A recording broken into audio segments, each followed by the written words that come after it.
Next constant definition.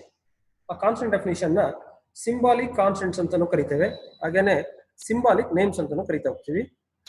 ಹಾಗಾದ್ರೆ symbolic constants ಅಂತಂದ್ರೆ ಏನು, ಅದು ಸಿ ಪ್ರೋಗ್ರಾಮ್ ಅಲ್ಲಿ ಯಾವ ತರ ಯೂಸ್ ಮಾಡ್ಬೇಕಂತ ಈ ಪ್ರೋಗ್ರಾಮ್ ಅಲ್ಲಿ ನಾವು ಕಲಿತಾ ಹೋಗೋಣ. ಇದಕ್ಕೆ ಒಂದು ಎಕ್ಸಾಂಪಲ್ ತಗೋಣ. Right now we are planning to calculate area and circumference of a circle. ಹಾಗಾದ್ರೆ ಏರಿಯಾ ಮತ್ತೆ ಸರ್ಕಂಫರೆನ್ಸ್ ಆಫ್ ಎ ಸರ್ಕಲ್ ನ ಕ್ಯಾಲ್ಕುಲೇಟ್ ಮಾಡ್ಲಿಕ್ಕೆ ಫಸ್ಟ್ ಆಫ್ ಆಲ್ ನಮ್ಗೆ ಫಾರ್ಮುಲಾ ಏನು ಅಂತ ಗೊತ್ತಿರ್ಬೇಕಾಗತ್ತೆ. ಹಾಗಾದ್ರೆ ಫಾರ್ಮುಲಾ ಏನು ಅಂತ ನೋಡೋಣ. ನೋಡಿ, ಏರಿಯಾಗೆ ಎ ಅಂತ ತಗೋಣ, ಸರ್ಕಂಫರೆನ್ಸ್ಗೆ ಸಿ ಅಂತ ತಗೋಣ. ಅಂದ್ರೆ ಏರಿಯಾ ಆಫ್ ಎ ಸರ್ಕಲ್ ಇದೆಯಲ್ಲ, ಏರಿಯಾ ಆಫ್ ಎ ಸರ್ಕಲ್ಗೆ ಫಾರ್ಮುಲಾ ಆಲ್ರೆಡಿ ನಮಗೆ ಗೊತ್ತಿರೋ ಪ್ರಕಾರ area is equal to pi r square. ಹಾಗೆ ಸರ್ಕಂಫರೆನ್ಸ್ ಅಂತಂದ್ರೆ C is equal to 2 πr. ಈ ಏರಿಯಾ ಆಫ್ ಎ ಸರ್ಕಲ್ ದೇ ಫಾರ್ಮುಲಾನ ನಾವು ಸ್ವಲ್ಪ ವೆರಿಫೈ ಮಾಡೋದಾದ್ರೆ A is equal to pi r square ಅಂತ ಇದೆ. ಆದ್ರೆ ಈ ಪೈ ಸಿಂಬಲ್ ಇದೆಯಲ್ಲ, ಈ ಪೈ ಸಿಂಬಲ್ ನ ಪ್ರೋಗ್ರಾಮಿಂಗ್ ಲ್ಯಾಂಗ್ವೇಜಸ್ ಅಥವಾ ಸಿ ಪ್ರೋಗ್ರಾಮ್ ಒಳಗಡೆ ನಾವು ಇದನ್ನ ಐಡೆಂಟಿಫೈಯರ್ ನೇಮ್ ಆಗಿ ಯೂಸ್ ಮಾಡ್ಲಿಕ್ಕೆ ಸಾಧ್ಯ ಆಗಲ್ಲ. ಅದ್ರ ಬದಲಾಗಿ ನಾವು ಮ್ಯಾಥಮೆಟಿಕ್ಸ್ ಅಲ್ಲಿ ಮಾಡ್ತೀವಲ್ಲ ಅದೇ ರೀತಿ ಮಾಡೋಣ. ಮ್ಯಾಥಮೆಟಿಕ್ಸ್ ಅಲ್ಲಿ ಯಾವ ರೀತಿ ಮಾಡ್ತೀವಿ ಅಂತ ಹೇಳಿದ್ರೆ, ಈ ಪೈ ಸಿಂಬಲ್ ಬದಲಾಗಿ 3.142 ನ ಸಬ್ಸ್ಟಿಟ್ಯೂಟ್ ಮಾಡಿ ನಾವು ಕ್ಯಾಲ್ಕುಲೇಟ್ ಮಾಡ್ತೀವಲ್ಲ, ಓಕೆ ಅದೇ ತರನೇ ಮಾಡೋಣ. ಬೇರೆ A is equal to 3.142 into R square ಇದೆಯಲ್ಲ, ಆರ್ ಸ್ಕ್ವೇರ್ ನ ಆರ್ ಇಂಟು ಆರ್ ಅಂತ ಬರೀಲಿಕ್ಕೆ ಸಾಧ್ಯ ಆಗುತ್ತೆ.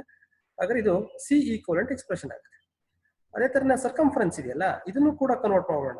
C is equal to 2 into 3.142 into R, ಈ ರೀತಿ ಯೂಸ್ ಮಾಡೋಣ.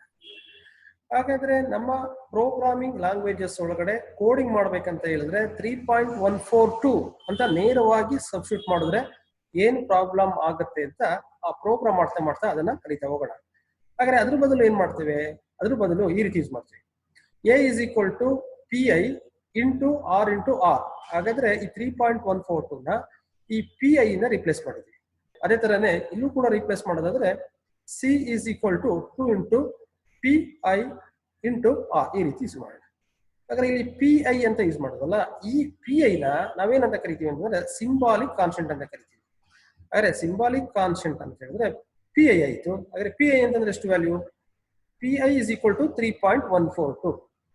ಹಾಗಾದ್ರೆ ಈ ಪಿ ಐ ನ ನಾವು ಪ್ರೋಗ್ರಾಮ್ ಮಧ್ಯದಲ್ಲಿ ಯೂಸ್ ಮಾಡಿದ್ರೆ 3.142 ಸಬ್ಸ್ಟಿಟ್ಯೂಟ್ ಆಗ್ಬೇಕಂತ ಹೇಳಿದ್ರೆ ಸಿ ಪ್ರೋಗ್ರಾಮ್ ಅಲ್ಲಿ ಈ ತರದ್ದು ಒಂದು ಸ್ಟೇಟ್ಮೆಂಟ್ ಯೂಸ್ ಮಾಡಿದ್ರೆ ಸಾಧ್ಯ ಆಗುತ್ತೆ. ಈ ಸ್ಟೇಟ್ಮೆಂಟ್ ಗೆ ನಾವೇನಂತ ಕರಿತೀವಿ ಅಂತಂದ್ರೆ ಕಾನ್ಸ್ಟೆಂಟ್ ಡೆಫಿನಿಷನ್ ಅಂತಾನು ಕರಿತಾ ಹೋಗ್ತೀವಿ. Constant definition. ಎನಿಹೌ, ಈಗ ಇದನ್ನ ಪ್ರೋಗ್ರಾಮ್ ಅಲ್ಲಿ ನಾವು ಕಲಿತಾ ಹೋಗೋಣ. ಇದನ್ನ ಯಾವ ತರ ಡಿಕ್ಲೇರ್ ಮಾಡಬೇಕು ಅಥವಾ ಡಿಫೈನ್ ಮಾಡಬೇಕು, ಯಾವ ತರ ಯೂಸ್ ಮಾಡಬೇಕು. ಈ ಡಿಫೈನ್ ಮಾಡೋದ್ರ ಬದಲಾಗಿ 3.142 ನ ನೇರವಾಗಿ ಸಬ್ಸ್ಟಿಟ್ಯೂಟ್ ಮಾಡಿ ಯೂಸ್ ಮಾಡಿದ್ರೆ ಏನ್ ಸಮಸ್ಯೆ ಆಗುತ್ತೆ ಅಂತ ಹಂತವಾಗಿ ಕಲಿತಾ ಹೋಗೋಣ. ಈಗ ಈ ಪ್ರೋಗ್ರಾಮ್ ನ ಮೊದಲನೇ ಹಂತದಲ್ಲಿ ಸಿಂಬಾಲಿಕ್ ಕಾನ್ಸ್ಟೆಂಟ್ ನ ಯೂಸ್ ಮಾಡೋದಲ್ಲೇ ಪ್ರೋಗ್ರಾಮ್ ನ ಮಾಡ್ತಾ ಹೋಗೋಣ. ಹಾಗಾದ್ರೆ ಈ ಪ್ರೋಗ್ರಾಮ್ಗೆ ಏನೆಲ್ಲ ವೇರಿಯಬಲ್ಸ್ ಬೇಕಾಗುತ್ತೆ ಅದನ್ನ ಡಿಕ್ಲೇರ್ ಮಾಡ್ಕೊಳ್ಳೋಣ. ಈ ಪ್ರೋಗ್ರಾಮ್ಗೆ ಏರಿಯಾನ ಸ್ಟೋರ್ ಮಾಡ್ಲಿಕ್ಕೋಸ್ಕರ ಎ ಅಂತ ತಗೋಣ, ಸರ್ಕಂಫರೆನ್ಸ್ ನ ಸ್ಟೋರ್ ಮಾಡ್ಲಿಕ್ಕೋಸ್ಕರ ಸಿ ಅಂತ ತಗೋಣ. ಹಾಗೇನೆ ಏರಿಯಾ ಮತ್ತು ಸರ್ಕಂಫರೆನ್ಸ್ ಎರಡೂ ಕ್ಯಾಲ್ಕುಲೇಟ್ ಮಾಡ್ಲಿಕ್ಕೋಸ್ಕರ ರೇಡಿಯಸ್ ಬೇಕಾಗುತ್ತೆ. ಅದಕ್ಕೋಸ್ಕರ ರೇಡಿಯಸ್ ನ ಸ್ಟೋರ್ ಮಾಡ್ಲಿಕ್ಕೋಸ್ಕರ ಆರ್ ಅಂತ ವೇರಿಯಬಲ್ ತಗೊಂಡಿದ್ದೀವಿ. 3 ವೇರಿಯಬಲ್ಸ್ ನ ಫ್ಲೋಟ್ ಅಂತ ಡಿಕ್ಲೇರ್ ಮಾಡ್ಕೊಳ್ಳೋಣ. ಯಾಕೆಂತಂದ್ರೆ ಏರಿಯಾ ಮತ್ತು ಸರ್ಕಂಫರೆನ್ಸ್ ಫ್ರಾಕ್ಷನ್ಸ್ ಬರೋ ಸಾಧ್ಯತೆ ಇದೆ, ಅದಕ್ಕೋಸ್ಕರ ಫ್ಲೋಟ್ ಅಲ್ಲಿ ಡಿಕ್ಲೇರ್ ಮಾಡೋಣ. ನೆಕ್ಸ್ಟ್ ಸ್ಕ್ರೀನ್ ಕ್ಲಿಯರ್ ಮಾಡ್ಲಿಕ್ಕೋಸ್ಕರ CLRSR ಫಂಕ್ಷನ್ ಕೊಡೋಣ. ಇದಾದ ನಂತರ ಏರಿಯಾ ಮತ್ತೆ ಸರ್ಕಂಫರೆನ್ಸ್ ಕ್ಯಾಲ್ಕುಲೇಟ್ ಮಾಡ್ಲಿಕ್ಕೆ ರೇಡಿಯಸ್ ನ ಎಂಟ್ರಿ ಮಾಡ್ಬೇಕಾಗುತ್ತೆ. ಅದಕ್ಕೆ ಯೂಸರ್ ಗೆ ರಿಕ್ವೆಸ್ಟ್ ಮಾಡ್ಕೊಳ್ಳೋಣ enter radius of a circle ಅಂತ. ಅದಾದ ನಂತರ ರೇಡಿಯಸ್ ನ ರೀಡ್ ಮಾಡ್ಲಿಕ್ಕೋಸ್ಕರ ಸ್ಕ್ಯಾನ್ ಸ್ಟೇಟ್ಮೆಂಟ್ ಹೋಗೋಣ. ಸ್ಕ್ಯಾನ್ ಸ್ಟೇಟ್ಮೆಂಟ್ ಅಲ್ಲಿ ರೀಡ್ ಮಾಡಿದ ನಂತರ ಏರಿಯಾ ಕ್ಯಾಲ್ಕುಲೇಟ್ ಮಾಡಬೇಕು, ಅದಕ್ಕೆ ಫಾರ್ಮುಲಾ ಹಾಕೋಣ. ನೋಡಿ, ಏರಿಯಾ ಇಸ್ ಈಕ್ವಲ್ ಟು 3.142 ನೇರವಾಗಿ 3.142 ಅಂತ ಹಾಕ್ಬಿಟ್ಟು ಆರ್ ಇಂಟು ಆರ್ ಅಂತ ಹಾಕಿದೀವಿ. Next circumference is equal to 2 π ಅದಲ್ವಾ, ಹಾಗಾದ್ರೆ 2 ಇಂಟು ಪೈ ಬದಲಾಗಿ 3.142 ಇಂಟು ಆರ್ ಅಂತ ಹಾಕಿದ್ವಿ. ಇದಾದ ನಂತರ ನಾವು ಏರಿಯಾ ಮತ್ತೆ ಸರ್ಕಂಫರೆನ್ಸ್ ನ ನಾವು ಡಿಸ್ಪ್ಲೇ ಮಾಡಬೇಕು. ಪ್ರಿಂಟ್ ಆಫ್ ಸ್ಟೇಟ್ಮೆಂಟ್ ಯೂಸ್ ಮಾಡ್ಕೊಂಡು ಡಿಸ್ಪ್ಲೇ ಮಾಡೋಣ. ಹಾಗಾದ್ರೆ ಡಿಸ್ಪ್ಲೇ ಮಾಡಾದ ನಂತರ ಗೆಟ್ ಸ್ಕೆಚ್ ಕೊಟ್ಟು ಪ್ರೋಗ್ರಾಮ್ ಕ್ಲೋಸ್ ಮಾಡೋಣ. ಈಗ ಪ್ರೋಗ್ರಾಮ್ ರನ್ ಮಾಡೋಣ. ಪ್ರೋಗ್ರಾಮ್ ರನ್ ಮಾಡಿದಾಗ ರೇಡಿಯಸ್ ನ 3 ಎಂಟ್ರಿ ಮಾಡೋಣ. 3 ಎಂಟ್ರಿ ಮಾಡಿದಾಗ ರಿಸಲ್ಟ್ ಏನ್ ಬರ್ಬೇಕಂತಂದ್ರೆ ಒಂದು 28 ಪಾಯಿಂಟ್ ಸಮಥಿಂಗ್ ಬರಬೇಕು, ಇನ್ನೊಂದು 18 ಪಾಯಿಂಟ್ ಸಮಥಿಂಗ್ ಬರಬೇಕು. ನೋಡಿ, 28 ಪಾಯಿಂಟ್ ಸಮಥಿಂಗ್ ಬಂದಿದೆ, ಇನ್ನೊಂದು 18 ಪಾಯಿಂಟ್ ಸಮಥಿಂಗ್ ಇದು ಕರೆಕ್ಟ್ ಆಗುವಂತ ರಿಸಲ್ಟ್ ಅಂತ ಬಂದಿದೆ. ಹಾಗಾದ್ರೆ ನಾವು ನೇರವಾಗಿನೇ 3.142 ಯೂಸ್ ಮಾಡಿದೀವಲ್ಲ, ಹಾಗಾದ್ರೆ ಸಿಂಬಾಲಿಕ್ ಕಾನ್ಸ್ಟೆಂಟ್ ಅವಶ್ಯಕತೆ ಏನ್ ಬೀಳುತ್ತೆ ಅಂತ ಯೋಚನೆ ಮಾಡ್ಬೇಕಾಗತ್ತಲ್ಲ. ನೋಡಿ, ಈ ಪ್ರೋಗ್ರಾಮು ತುಂಬಾ ಚಿಕ್ಕ ಪ್ರೋಗ್ರಾಮು, ಜೊತೆಗೆ ಪೈ ವ್ಯಾಲ್ಯೂನ 2 ಲೈನ್ ಆಫ್ ಸ್ಟೇಟ್ಮೆಂಟ್ ಅಲ್ಲಿ ಮಾತ್ರ ಯೂಸ್ ಮಾಡಿದೀವಿ, ಅಂದ್ರೆ 2 ಕಡೆ ಮಾತ್ರ ಯೂಸ್ ಮಾಡಿದ್ವಿ. ಪೈ ವ್ಯಾಲ್ಯೂ ನಿಮ್ಗೆ ಗೊತ್ತಿರೋ ಪ್ರಕಾರ ಜಸ್ಟ್ 3.142 ಮಾತ್ರ ಅಲ್ಲ. ಪೈ ವ್ಯಾಲ್ಯೂ ಎಷ್ಟು ಅಂತ ಹೇಳಿದ್ರೆ 3.14285 ಇದೇ ತರ ಕಂಟಿನ್ಯೂ ಆಗ್ತಾ ಇರುತ್ತೆ. ನೀವು ಇಲ್ಲಿ ಪಾಯಿಂಟ್ ಆದ ನಂತರ 3 ಡೆಸಿಮಲ್ ಪ್ಲೇಸ್ಗೆ ಮಾತ್ರ ಪ್ರಿಸಿಷನ್ ಕೊಟ್ಟಿದ್ದೀರಿ.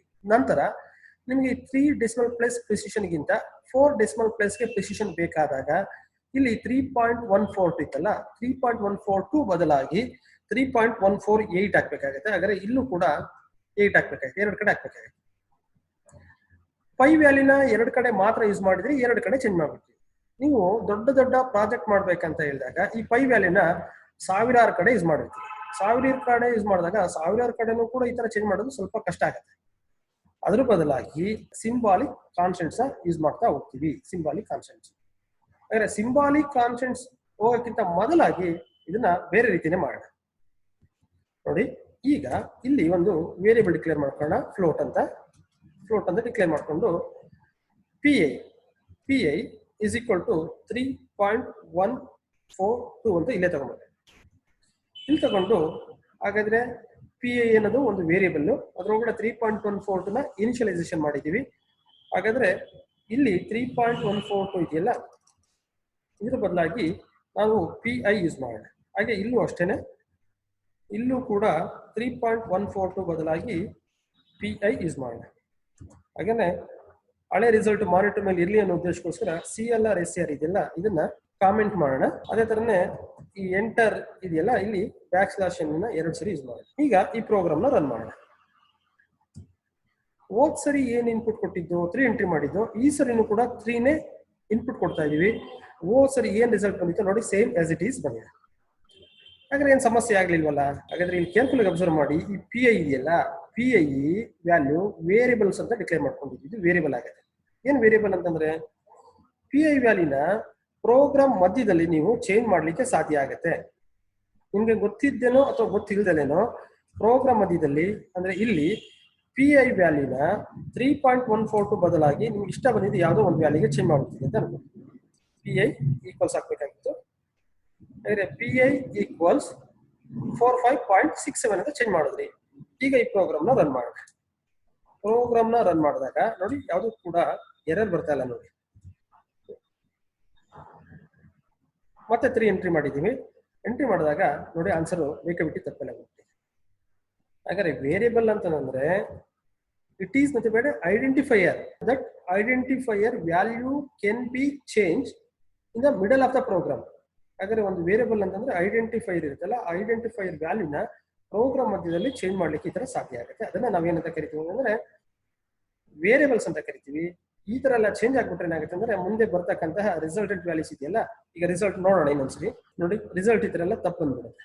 ಇದು ಸಮಸ್ಯೆ ಆಗುತ್ತೆ. ಹಾಗಾದ್ರೆ ಈ ಮೆಥಡ್ ಬೇಡ, ಇದು ತೆಗ್ದ್ಬಿಡೋಣ. ಇದು ತೆಗ್ದ್ಬಿಟ್ಟು ಈಗ ಸಿಂಬಾಲಿಕ್ ಕಾನ್ಸ್ಟೆಂಟ್ ಬರ್ತಾ ಇದೀವಿ. ಸಿಂಬಾಲಿಕ್ ಕಾನ್ಸ್ಟೆಂಟ್ ನ ಡಿಕ್ಲೇರ್ ಮಾಡ್ಬೇಕಂತಂದ್ರೆ ಅಥವಾ ಡಿಫೈನ್ ಮಾಡ್ಬೇಕಂತಂದ್ರೆ ಮೈನ್ ಫಂಕ್ಷನ್ ಇದೆಯಲ್ಲ, ಮೈನ್ ಫಂಕ್ಷನ್ ಗಿಂತ ಮೊದಲು ಬರಬೇಕಾಗುತ್ತೆ. ಮೈನ್ ಫಂಕ್ಷನ್ ಗಿಂತ ಮೊದಲು ಎಲ್ಲಾದ್ರೂ ಕೂಡ ಅದನ್ನ ಡಿಫೈನ್ ಮಾಡ್ಲಿಕ್ಕೆ ಪ್ರಾವಿಷನ್ ಇದೆ.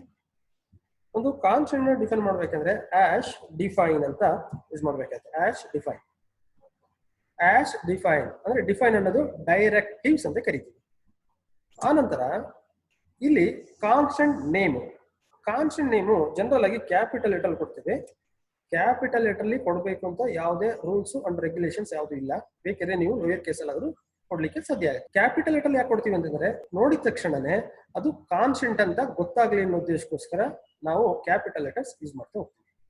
ಆ ನಂತರ ನಮ್ಮ ಕೈಯಲ್ಲಿ ಈಕ್ವಲ್ ಸಿಂಬಲ್ ಕೊಡಬಾರ್ದು. ಇಲ್ಲಿ ಈಕ್ವಲ್ ಸಿಂಬಲ್ ಕೊಟ್ಟಿದ್ವಲ್ಲ, ಈಕ್ವಲ್ ಸಿಂಬಲ್ ಕೊಡಬಾರ್ದು. ಅದೇ ತರನೇ 3.142 ಆಮೇಲೆ ಇಲ್ಲಿ ಸೆಮಿಕೋಲನ್, ಈ ತರ ಸೆಮಿಕೋಲನ್ ಕೊಡಬಾರ್ದು. ಇದನ್ನ ನಾವೇನಂತ ಕರಿತೀವಿ ಅಂದ್ರೆ ಸಿಂಬಾಲಿಕ್ ಕಾನ್ಸ್ಟೆಂಟ್ ಅಂತ ಕರಿತೀವಿ. ಹಾಗಾದ್ರೆ P I is nothing but A symbolic constant. Value of P I equals 3.142. ಅಂದ್ರೆ ಪಿ ಐ ನ ಪ್ರೋಗ್ರಾಮ್ ಮಧ್ಯದಲ್ಲಿ ಎಲ್ಲೆಲ್ಲಿ ನೀವು ಯೂಸ್ ಮಾಡ್ತಾ ಹೋಗ್ತೀರಾ ಎಲ್ಲಾ ಕಡೆನೂ ಕೂಡ 3.142 ಇಂದ ರೀಪ್ಲೇಸ್ ಆಗ್ತಾ ಹೋಗುತ್ತೆ. ಹಾಗಾದ್ರೆ ಇಲ್ಲಿ ಪಿ ಐ ಇದೆಯಲ್ಲ, ಈ ಪಿ ಐ ನ ಚೇಂಜ್ ಮಾಡೋಣ. ಈಗ ಕ್ಯಾಪಿಟಲ್ ಲೆಟರ್ ತಗೊಂಡಿದ್ರಿಂದ ನಾನು ಕ್ಯಾಪಿಟಲ್ ಲೆಟರ್ಗೆ ಚೇಂಜ್ ಮಾಡಬೇಕಾಗಿದೆ ಪಿ ಐ ಅಂತ. ಹಾಗೆ ಇಲ್ಲೂ ಕೂಡ ಕ್ಯಾಪಿಟಲ್ ಲೆಟರ್ ಪಿ ಐ ಅನ್ನು ಚೇಂಜ್ ಮಾಡೋಣ. ಹಾಗೆ ಇಲ್ಲೊಂದು ಕಡೆ ಯೂಸ್ ಮಾಡಿದ್ರಲ್ಲ, ಇಲ್ಲೂ ಕೂಡ ಚೇಂಜ್ ಮಾಡೋಣ. ಹಾಗಾದ್ರೆ ಕ್ಯಾಪಿಟಲ್ ಲೆಟರ್ ಪಿ ಐ ಅಂತ ಚೇಂಜ್ ಮಾಡಿದ ನಂತರ ಈಗ ಕೇರ್ಫುಲ್ ಆಗಿ ಅಬ್ಸರ್ವ್ ಮಾಡಿ, ಈ ಪಿ ಐ ನ ನಾವೇನಂತ ಹೇಳ್ತಾ ಇದೀವಿ ಅಂದ್ರೆ ಕಾನ್ಸ್ಟೆಂಟ್ ಅಂತ ಕರಿತೀವಿ. ಒಂದ್ಸರಿ ಆ ಕಾನ್ಸ್ಟೆಂಟ್ ವ್ಯಾಲ್ಯೂನ ಇನಿಷಿಯಲೈಸೇಷನ್ ಮಾಡಿದ ನಂತರ ಪ್ರೋಗ್ರಾಮ್ ಮಧ್ಯದಲ್ಲಿ ಅದನ್ನ ಚೇಂಜ್ ಮಾಡ್ಲಿಕ್ಕೆ ಪ್ರಾವಿಷನ್ ಇರಲ್ಲ. ನೋಡಿ, ಈ ಸ್ಟೇಟ್ಮೆಂಟ್ ಈಗ ಎರರ್ ಬರುತ್ತೆ. ಈಗ ಕಂಪೈಲ್ ಮಾಡ್ತಾ ಇದೀನಿ. ಕಂಪೈಲ್ ಮಾಡಿದಾಗ ನೋಡಿ, ದಿಸ್ ದ ಎರರ್. ಹಾಗಾದ್ರೆ ವೇರಿಯಬಲ್ ಆಗಿದ್ರೆ ಇದನ್ನ ಚೇಂಜ್ ಮಾಡ್ಲಿಕ್ಕೆ ಸಾಧ್ಯ ಇತ್ತು. ಈಗ ನೀವು ಇದನ್ನ ಚೇಂಜ್ ಮಾಡ್ಲಿಕ್ಕೆ ಸಾಧ್ಯ ಆಗಲ್ಲ. ಇದನ್ನ ನಾವೇನಂತ ಕರಿತೀವಿ ಅಂತಂದ್ರೆ ಕಾನ್ಸ್ಟೆಂಟ್ ಡೆಫಿನಿಷನ್ ಅಂತ ಕರಿತೀವಿ, ಅಥವಾ ಸಿಂಬಾಲಿಕ್ ಕಾನ್ಸ್ಟೆಂಟ್ ಅಂತ ಕರಿತೀವಿ. ಹಾಗೆ ಈ ತರ ಚೇಂಜ್ ಮಾಡ್ಲಿಕ್ಕೆ ಪ್ರಾವಿಷನ್ ಇಲ್ಲ. ಈಗ ಈ ಪ್ರೋಗ್ರಾಮ್ ನ ರನ್ ಮಾಡೋಣ. ಪ್ರೋಗ್ರಾಮ್ ನ ರನ್ ಮಾಡಿದಾಗ ಹೋದ್ ಸರಿ ಏನ್ ಇನ್ಪುಟ್ ಕೊಟ್ಟಿದ್ವಲ್ಲ ಅದೇ ಇನ್ಪುಟ್ ನ ಈ ಸರಿನೂ ಕೂಡ ಕೊಡೋಣ. ನೋಡಿ, ಅದೇ ಇನ್ಪುಟ್ ಕೊಟ್ಟಿದ್ದೀವಿ. ಆನ್ಸರ್ ಫಸ್ಟ್ 2 ರನ್ ಅಲ್ಲಿ ಯಾವ ರೀತಿ ಕರೆಕ್ಟ್ ರಿಸಲ್ಟ್ ಬಂದಿತ್ತಲ್ಲ, ಅದೇ ತರ ಈ ಸರಿನೂ ಕೂಡ ಕರೆಕ್ಟ್ ರಿಸಲ್ಟ್ ಅಂತೂ ಮಾನಿಟರ್ ಮೇಲೆ ಬಂದಿದೆ. ಹಾಗಾದ್ರೆ ಇದನ್ನ ಯೂಸ್ ಮಾಡಿದ್ರಿಂದ ಏನ್ ಬೆನಿಫಿಟ್ ಆಗುತ್ತೆ ಅಂತಂದ್ರೆ, ಚಿಕ್ಕದಾಗಿ ಹೇಳೋದಾದ್ರೆ, ನೀವು ಈ ಪಿ ಐ ನ 2 ಕಡೆ ಯೂಸ್ ಮಾಡಿದ್ದೀರಾ. ಈ 2 ಕಡೆ ಯೂಸ್ ಮಾಡಿದಾಗ 3.142 ಇಂದ ರಿಪ್ಲೇಸ್ ಆಗುತ್ತೆ. ನೀವು ಸಾಫ್ಟ್ವೇರ್ ಡೆವಲಪ್ ಮಾಡಬೇಕಾದಾಗ ಈ ಪ್ರಿಸಿಷನ್ 3 ಡೆಸಿಮಲ್ ಪ್ಲೇಸ್ ಪ್ರಿಸಿಷನ್ ನೀವೇನು ಯೂಸ್ ಮಾಡಿದ್ರಿ ಅದನ್ನ ಚೇಂಜ್ ಮಾಡಬೇಕಾದಂತ ಪಕ್ಷದಲ್ಲಿ ಇದೊಂದು ಕಡೆ ಚೇಂಜ್ ಮಾಡಿದ್ರೆ ಸಾಕಾಗುತ್ತೆ. ನೋಡಿ, ಇಲ್ಲಿ 3.14 ಇದೆಯಲ್ಲ, 3.14 to 8 ಹಾಕೋಣ. 2 8 ಹಾಕ, ಇದೊಂದು ಕಡೆ ಚೇಂಜ್ ಮಾಡಿದ್ರೆ ಸಾಕು. ನೋಡಿ ಯಾವುದೇ. ಹಾಗಾದ್ರೆ ಪಿ ಐ 3.142 ಇತ್ತಲ್ಲ, ಅದನ್ನ 3.1428 ಮಾಡಿದೀನಿ. ಕಂಪೈಲ್ ಮಾಡೋಣ. ನೋಡಿ, ಯಾವುದೇ ಎರರ್ಸ್ ಇಲ್ಲ. ಈಗ ಪಿ ಐ ನ 2 ಕಡೆ ಯೂಸ್ ಮಾಡಿದ್ರಿಂದ 2 ಕಡೆನೂ ಕೂಡ 3.142 ಬದಲಾಗಿ 3.1428 ಇಂದ ರಿಪ್ಲೇಸ್ ಆಗುತ್ತೆ. ಈಗ ಪ್ರೋಗ್ರಾಮ್ ನ ರನ್ ಮಾಡೋಣ. ಪ್ರೋಗ್ರಾಮ್ ರನ್ ಮಾಡಿದಾಗ ಈ ಸರಿ 3 ನೇ ಇನ್ಪುಟ್ ಮಾಡಿದ್ದೀನಿ. ಅದೀಗ ಕೇರ್ಫುಲ್ ಆಗಿ ಅಬ್ಸರ್ವ್ ಮಾಡಿ, ಸರಿ ಬಂದಂತ ರಿಸಲ್ಟ್ಗೂ ಈ ಸರಿ ಬಂದಂತ ರಿಸಲ್ಟ್ ಕೂಡ ಆಕ್ಯುರಸಿ ಜಾಸ್ತಿ ಆಗಿದೆ. ಅದನ್ನ ನೀವು ಇಂಜಿನಿಯರಿಂಗ್ ಫೀಲ್ಡ್ ಅಲ್ಲಿ ಪ್ರಿಸಿಷನ್ ಅಂತ ಕರಿತಾ ಹೋಗ್ತೀರಿ, ಅಂದ್ರೆ ಆಕ್ಯುರಸಿ ಜಾಸ್ತಿ ಆಗಿದೆ. ಈ ಉದ್ದೇಶಕ್ಕೋಸ್ಕರನೇ ಸಾಫ್ಟ್ವೇರ್ ಡೆವಲಪ್ ಮಾಡಬೇಕಾದಂತ ಪಕ್ಷದಲ್ಲಿ ಕಾನ್ಸ್ಟೆಂಟ್ ಡೆಫಿನಿಷನ್ ನ ಯೂಸ್ ಮಾಡ್ತಾ ಹೋಗ್ತೀವಿ. Thank you.